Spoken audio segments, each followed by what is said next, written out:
We are Islamic Republic, Part 28. What do the historians say about 1857? Norman law, modern British history, Macmillan 1984. If it had been a war of independence, the whole country would have risen with the civilian population joining in as well. People made great sacrifices and waged. The next one is by J. Hussain, A History of the Peoples of Pakistan, Oxford University Press, 1997. People made great sacrifices and waged a heroic struggle to end foreign domination. Percival Spear, A History of India, Penguin Publishers, 1956. I think it can be described as a last convulsive movement of protest against the coming of the West. Next one is by Richard Simons, The Making of Pakistan, Faber and Faber Publishers in 1950.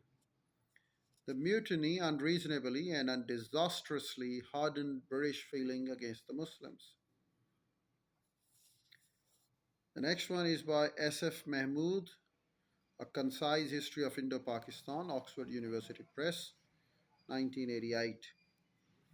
The Indians had tried to overthrow the foreign yoke, but they had failed. Heavy punishment put a fear of the British in the people's hearts. The next one is by S.M. Berkey and Salimuddin Qureshi, The British Raj in India, Oxford University Press, 1995. It says, thought of the upheaval of 1857 failed to drive the British out of India. It succeeded in the limited purpose of making them acknowledge what had gone wrong and made them promise to behave more considerately in the future. Well, a profitable trade led the British to the subcontinent. Trade was carried out solely for the benefit of Britain. To protect their trade, British increasingly took control of the subcontinent. Poverty and discontent with the British grew. The violent uprising of 1857 was ruthlessly put down. Muslims were blamed for the most of the uprising. British Muslim relations were at their lowest after 1857 to 1858. The British were firmly in control again, and all Indians, especially the Muslims, faced a difficult and depressing situation. The Muslims were in need of leadership and a practical way of dealing with the British. An increasing westernization, in the long run, a renewed Muslim confidence would lead them to challenge this time peacefully, the British rule.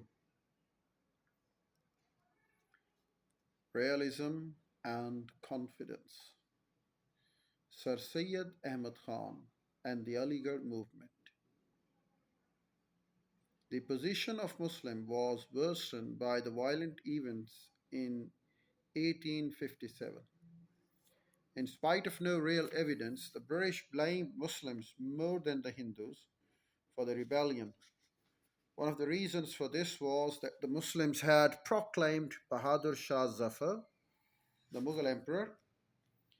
The British opinion hardened against the Muslims, who further lost their traditional position in the police, as lawyers and magistrates, as well as in the army and the civil service.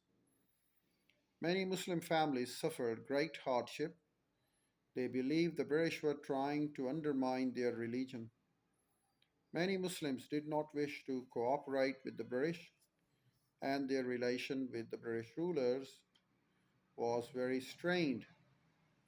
With the rebellion behind them, the British felt confident in their control of India.